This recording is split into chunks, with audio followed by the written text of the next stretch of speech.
नमस्कार। आज हम आपके लिए लेकर आ रहे हैं एक ऐसी कहानी जो आज के दौर में बेहद ही महत्वपूर्ण है, यानी कि सामयिक है और बहुत कुछ सिखा जाने वाली है। ये कहानी है सेठ गोपाल दास की। गोपाल दास जो कि एक बड़े पद पर कार्यरत थे और एक लंबा चौड़ा उनका परिवार था, जिसमें 2 बच्चे, 2 बहुएं और छोटे छोटे नाती पोते और उनकी पत्नी, सभी मिलजुल कर खुशहाल जीवन जीते थे। और अच्छी खासी पेंशन यानी कि 40,000 के करीब रकम गोपाल दास को मिला करती थी, जिसे वो खुशी खुशी हर महीने अपने बच्चों पर, अपने नाती पोतों पर खर्च कर दिया करते थे। कुछ ऐसा हुआ जिससे पूरे घर का वातावरण बदल गया।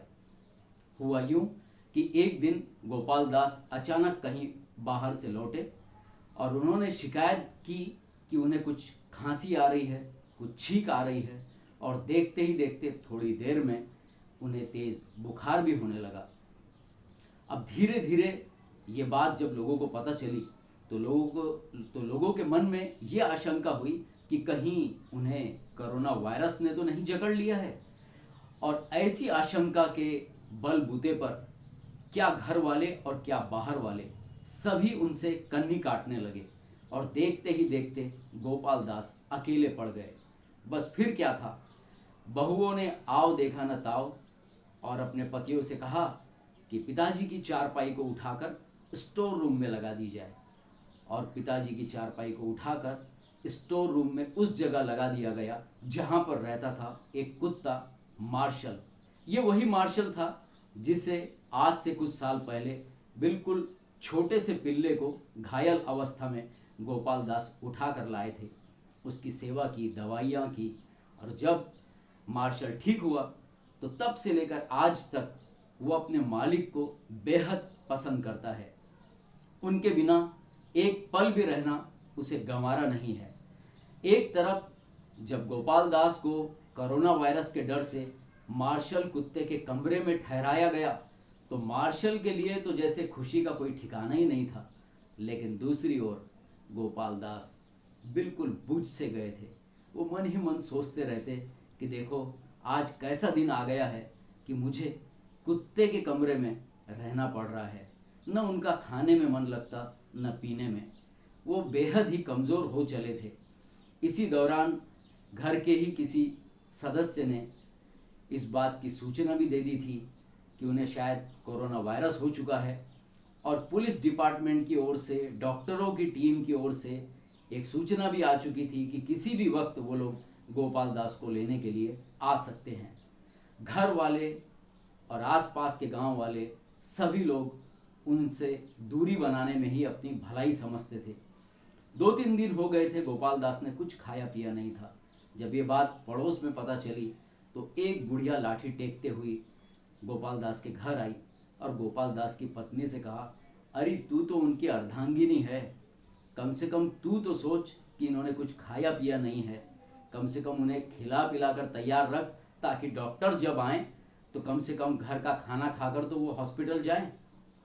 ये बात सुनकर उनकी बहुएं अपने आप में बड़ी लज्जित हुई और तुरंत जाकर थाल भर कर ले आई।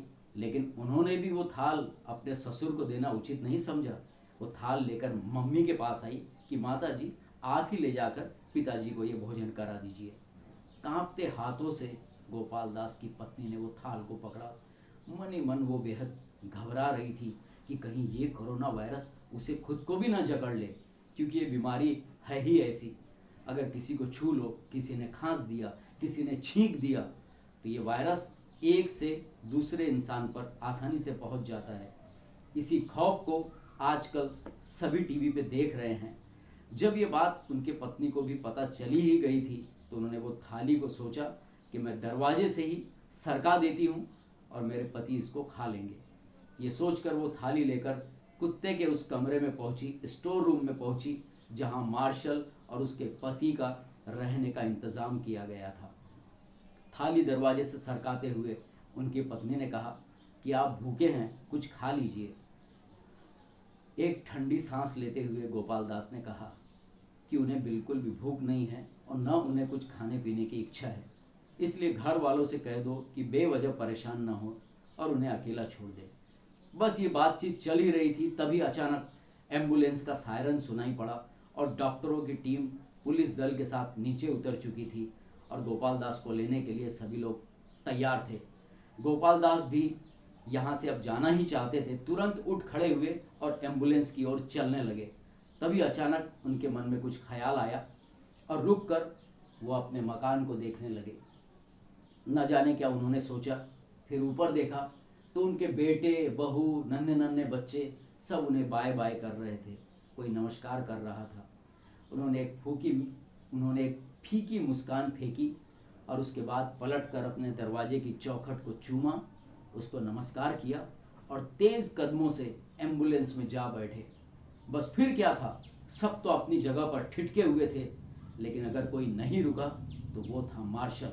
जी हाँ, मार्शल ने जोर का झटका मारा और जंजीर तोड़ता हुआ एम्बुलेंस के पीछे पीछे दौड़ता हुआ हॉस्पिटल तक जा पहुंचा। डॉक्टरों ने तमाम टेस्ट किए और पाया कि सेठ गोपाल दास को कोरोना वायरस नहीं है। फिर भी निगरानी के तौर पर 14 दिन तक उन्हें हॉस्पिटल के वार्ड में रखा गया अपनी देखरेख में, और 14 दिन के बाद पूरे तरीके से स्वस्थ घोषित करते हुए उन्हें छुट्टी दे दी गई। जब गोपाल दास हॉस्पिटल से निकले ही थे, उन्होंने चारों तरफ नज़र दौड़ाई तो उनके परिवार का कोई सदस्य वहाँ मौजूद नहीं था। अगर कोई मौजूद था तो उनका प्यारा टाइगर, जी हाँ, यानी कि मार्शल, वो दरवाजे पर ही बैठा था और देखते ही वो गोपाल दास के ऊपर जाकर उछल पड़ा। गोपाल दास ने भी अपने गले से मार्शल को लगा लिया। काफ़ी देर तक उससे लिपटे रहे और रोते रहे। उसके बाद वो मार्शल को लेकर न जाने कहाँ चले गए। लगभग कुछ घंटों के बाद उनके बेटों को याद आया कि अपने पिताजी की आज छुट्टी हो रही है, हॉस्पिटल चलना चाहिए। एक चमचमाती कार हॉस्पिटल के सामने आकर खड़ी हुई। उसमें से गोपाल दास के बच्चे उतरे और उन्होंने पूछा कि उनके पिताजी कहाँ हैं, वो लेने आए हैं। डॉक्टरों ने कहा कि वो तो लगभग 2-3 घंटे पहले ही निकल चुके हैं और उनका कोई अता पता नहीं है। काफ़ी छानबीन करने पर भी गोपाल दास का कोई पता नहीं लगा।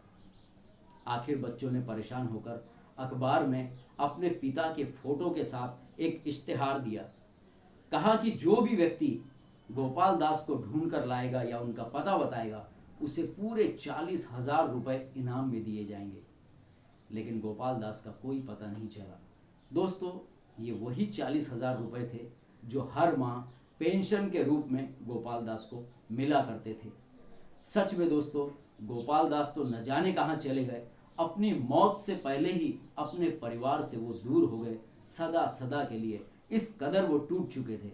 इस कहानी से हमें ये शिक्षा मिलती है कि अगर आपके परिवार में या आपके आसपास कोई सदस्य इस भयंकर महामारी से ग्रसित है, तो उसे इतना भी जलील मत कीजिए, इतना भी उसके साथ दुर्व्यवहार मत कीजिए कि वो अपने समय से पहले ही इस परिवार को छोड़कर चला जाए, इस दुनिया को छोड़कर चला जाए।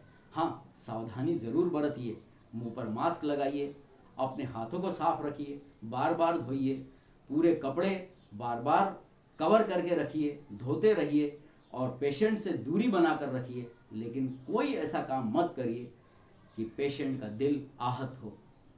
नमस्कार, जय हिंद।